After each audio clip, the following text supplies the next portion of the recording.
দায়িত্ব নেওয়ার পর প্রথমবারের মতো মিরপুর স্টেডিয়ামে অন্তর্বর্তীকালীন সরকারের যুব ও ক্রীড়া বিষয়ক উপদেষ্টা আসিফ মাহমুদ। ক্রিকেট বোর্ডে চলা সাম্প্রতিক অচল অবস্থা কাটাতেই এই উপদেষ্টার বিসিবি সফর। এদিন হঠাৎই বিসিবিতে আবির্ভাব সাবেক অধিনায়ক তামিম ইকবালেরও। তামিম নিজে উপস্থিত থেকে সবকিছু ঘুরে ঘুরে দেখিয়েছেন ক্রীড়া উপদেষ্টাকে।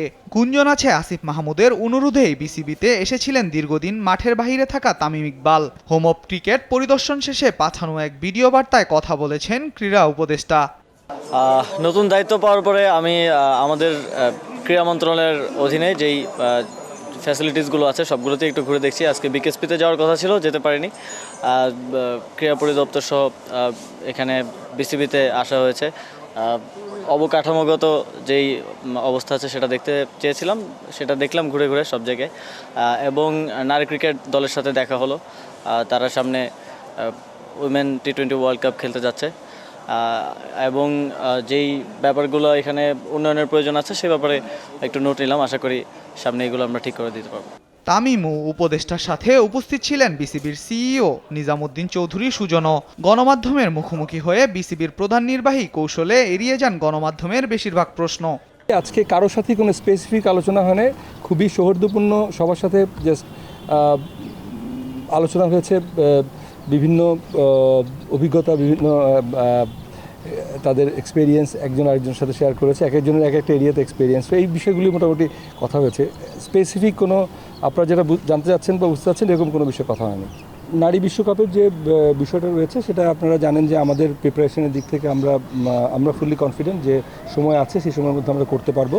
তারপরও সার্বিক পরিস্থিতি বিবেচনা করে সরকারও যথেষ্ট প্রোঅ্যাক্টিভ ভাবে সিদ্ধান্ত নিচ্ছেন বা কাজ করছেন। আপনারা জানেন যে এই সরকারের দায়িত্ব গ্রহণের প্রথম দিনই আমাদেরকে ডাকা হয়েছিল যে বিশ্বকাপের সম্পর্কে আলোচনা করার জন্য, এবং পরবর্তীতে বাংলাদেশ সেনাবাহিনী থেকেও আমাদেরকে সর্বাত্মক সহযোগিতার আশ্বাস দেওয়া হয়েছে। এবং এই দুটো বিষয়ে আমরা ইন্টারন্যাশনাল ক্রিকেট কাউন্সিল যারা এর দায়িত্বে আছেন তাদেরকে অবহিত করেছি, এবং they are happy with our preparation and everything. আমি এখন পর্যন্ত এই ধরনের কোনো বিষয় আসলে পাবলিক বলার আমার সুযোগ নেই। আমি আগেই বলেছি আজকের এই প্রেস কনফারেন্সটা মূলত আজকের ভিজিটের মধ্যে আমরা সীমাবদ্ধ রাখি। এই বিষয়টা কিন্তু আবারও বলছি যে সরকারও যথেষ্ট গুরুত্ব সহকারে নিয়েছেন, এবং নিয়েছেন বলেই কিন্তু তাদের দায়িত্ব গ্রহণের প্রথম দিনই আমাদের সাথে দেখা করেছেন। এবং এই বিষয়টা অলরেডি কমিউনিকেট করা হয়েছে। এটা ভিসা নিষেধাজ্ঞা না, ট্রাভেল অ্যাডভাইজারি আছে, যেটা কোনো ক্ষেত্রে সতর্কতা আছে, এবং কোনো ক্ষেত্রে আমাদের দেশে ট্রাভেলের ব্যাপারে কিছু রেস্ট্রিকশন রয়েছে। সো এই আলোকেই সরকারও কাজ করছে।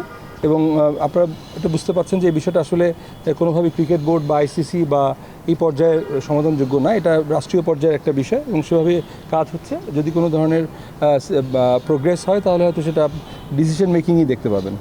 সভাপতি নাজমুল হাসান পাপন সহ অনেক পরিচালকই শেখ হাসিনা ক্ষমতা ছাড়ার পর নিশ্চুপ রয়েছেন। পদত্যাগ করতে পারেন নাজমুল হাসান পাপন, এ নিয়েও শোনা যাচ্ছে গুঞ্জন। আল মাহমুদ ফাহিম, স্পোর্টস ডেস্ক, দেশ টিভি।